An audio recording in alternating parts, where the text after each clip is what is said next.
Hey guys, welcome back to another video. Today I wanted to share some build updates and also address some concerns that some people are having towards the build, especially regarding the single target. Some people are still struggling with it and disappointed that the build isn't performing to expectation. So I wanted to share some stuff that hopefully will help you out. Also, I want to talk about my League Star Atlas strategy and how I made my early currency and what I'm pivoting towards. So to get started, I haven't had a single raw divine that dropped since League start, so I was quite unlucky in that sense, but I had two big drops that I'll put in the clip here. So that totaled to over 20 divines, so I was lucky in that sense, and I was able to get most of my gear from that. Starting with the southbound, so this one here is a huge upgrade if you can get a +1 frenzy charge on it, just because we are stacking frenzy charges and endurance charges. Every single extra charge you get is huge. The next thing that I am yet to get is a lethal pride to put in right here. So I need 2 more levels, and then once I get my levels, I'll purchase it.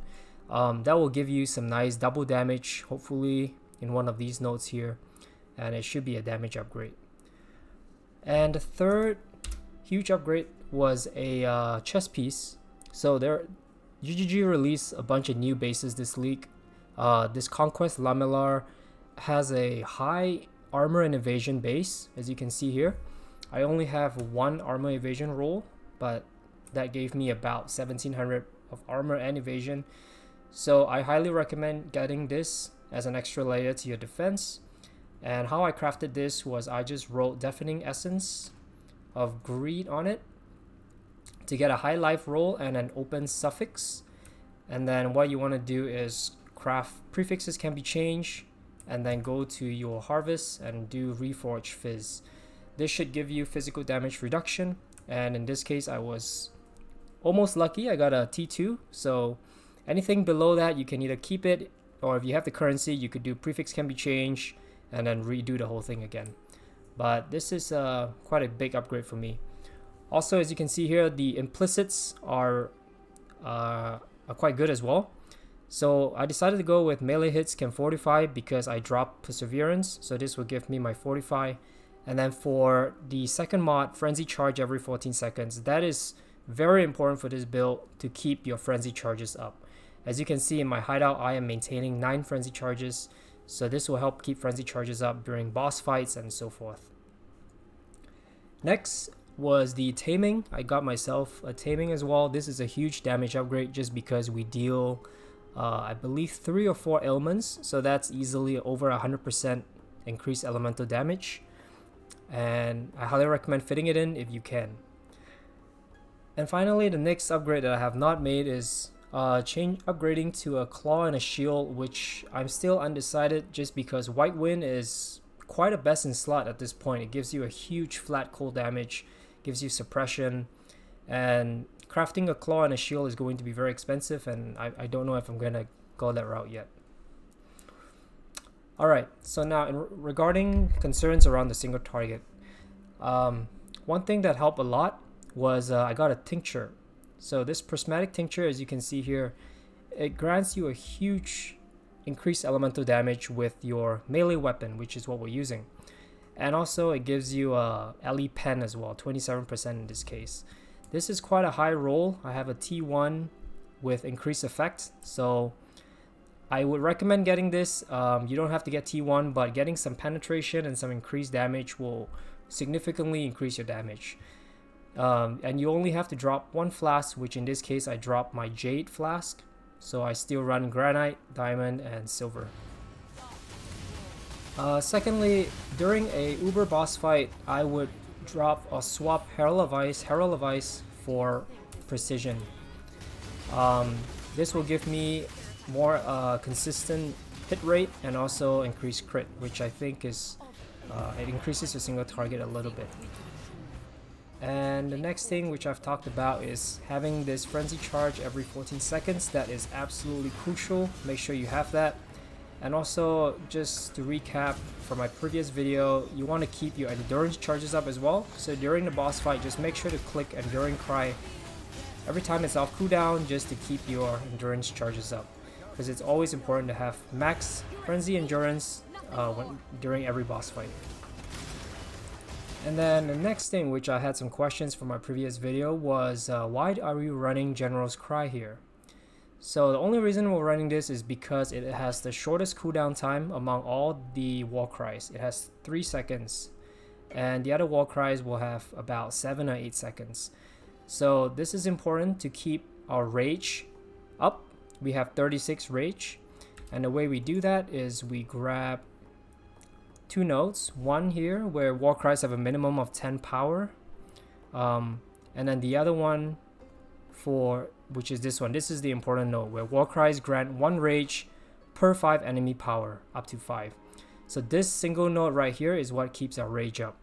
This node is actually not as important. This is for Enduring Cry to give you the endurance charges, but make sure you have this mastery here. Alright, and then the next thing is Assassin's Mark. Because we are quite starved on mana, as you can see, we are rocking about 100 mana, and Assassin's Mark costs 33. We are quite tight, especially if we are whirling around and we're attacking. If you don't have the minus mana cost here, it gets quite low, and sometimes you won't have enough mana to cast Assassin's Mark.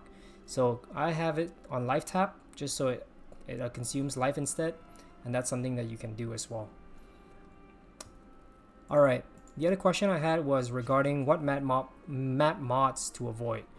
So obviously you don't want to run Reflect. That's a no-no for this build. Any maps that have avoid elemental ailments is not ideal as well, just because we are heavily freezing and chilling a lot of mobs, and also we're running a taming. So if we can inflict ailment, then our damage will tank quite significantly. Those are the main 2 that I would avoid. The no regen, no leech mods are not ideal, just because we have to run a mana flask if we do that. So it's not ideal, but it's doable if there's a map that you really need to run. Just put on a mana flask. And the other mod that I probably would stay away from is monsters that steal charges. Just because, again, we're relying on charges, we want to keep our charges up at all time. Whenever we're down on charge, the build struggles a little. And finally, the last thing I want to talk about is the cold mastery, which I noticed some people, including myself, I have not spec'd out of it, because during the campaign I had 40% fizz converted to cold. Make sure you swap this to enemies take 5% increased damage. This will significantly boost your damage. And also, we are not converting any fizz because our fizz is non-existent. So make sure you get that. But yeah, those are the main things that I would do to that hopefully will help fix your single target. It did for me, and as you can see in the clip before, our single target is not really an issue. During the boss fight, just pop your tincture like that, and then just hit, and then once your mana is down, then the boss is typically dead at that point. Alright, now I just want to go over my Atlas strategy really quick. So here we have 2 trees that I've currently used. I started off with this one.